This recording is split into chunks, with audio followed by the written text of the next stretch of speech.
So here they say, let us attempt to find the percentage purity of a sample of calcium carbonate in the school laboratory.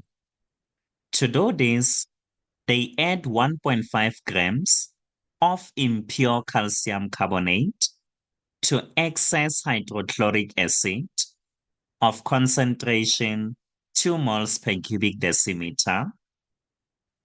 The carbon dioxide they collected on completion of the reaction occupied a volume of 0.246 cubic decimeter at standard temperature and pressure. And this is the following balanced chemical reaction. Well, since they didn't tell us that it's balanced, we need to check for ourselves and quickly confirm, right? But now, according to this reaction, they say to us 1 mole of calcium carbonate reacts with 2 moles of hydrochloric acid in order to produce 1 mole of calcium chloride, 1 mole of water, and 1 mole of carbon dioxide. And even if you see a 2 in front of the hydrochloric acid, please don't trust that the reaction is indeed balanced unless you confirm it for yourself. On the left-hand side, we have 1 atom of calcium and 1 atom on the right, 1 atom of carbon and 1 atom of carbon on the right, 3 atoms of oxygen and 3 atoms of oxygen on both sides, 2 hydrogen atoms on the left and 2 on the right, 2 chlorine atoms and 2 chlorine atoms. Well then, indeed this reaction is balanced.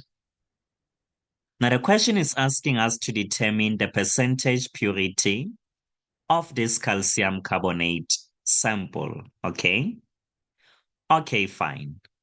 Well, one thing we know is that in order to determine the percentage purity, that's if we actually know the mass of calcium carbonate in this entire sample.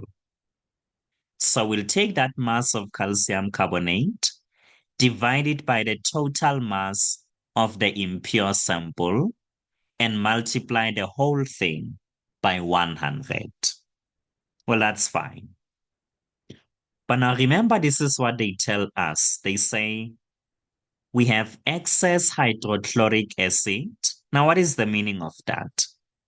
Well, it means calcium carbonate is the limiting reagent. That is what it means.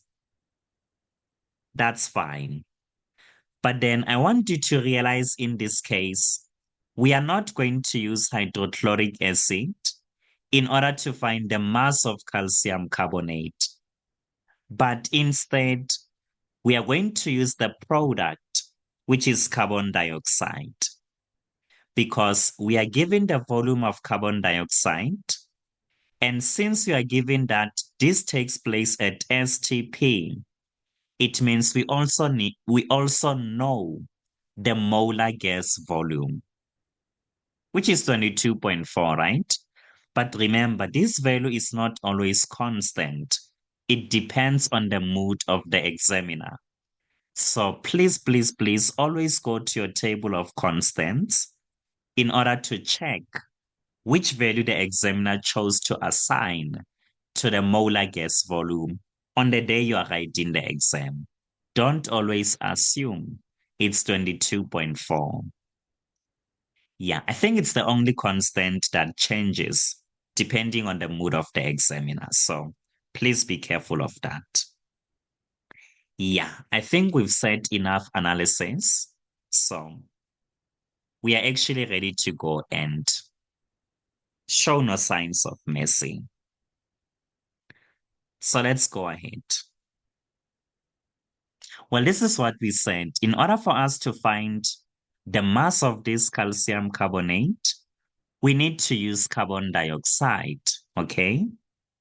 So let's find the number of moles for carbon dioxide. Well, for this one, we are going to use a formula that says the number of moles of carbon dioxide is equal to the volume divided by the molar gas volume. And the volume here is given to us as 0.246 decimeter cubed, of course. And this is divided by the molar gas volume, which is 22.4 cubic decimeters. And let's see how much we actually get as our number of moles. Well, we are simply going to get 0.01. Maybe we can just say 98. And then we say moles. Okay, fine. So now that we know the number of moles of carbon dioxide, then what? Well, we are going to relate calcium carbonate with carbon dioxide. And we see that these two, they react in a 1:1 ratio, which means the number of moles for calcium carbonate is just going to be 0.01098 moles. So now that we know the number of moles for calcium carbonate, then we can find the mass. It's an ugly M. Much better. So here we come and say, well, we have this number of moles, which is equal to the mass, and this is divided by the molar mass. For calcium, the molar mass is 40. For carbon, it's 12. And for oxygen, it's 16. So if we press everything into the calculator, we find that the molar mass of calcium carbonate is 100 grams per mole. And when we cross multiply here, well, we find that the mass is simply going to be 1.098 grams. But of course, if you take this to 2 decimal places, you find that your mass is simply going to be 1.10, and then you say grams. Okay, fine. So now we know the mass of calcium carbonate in this impure sample.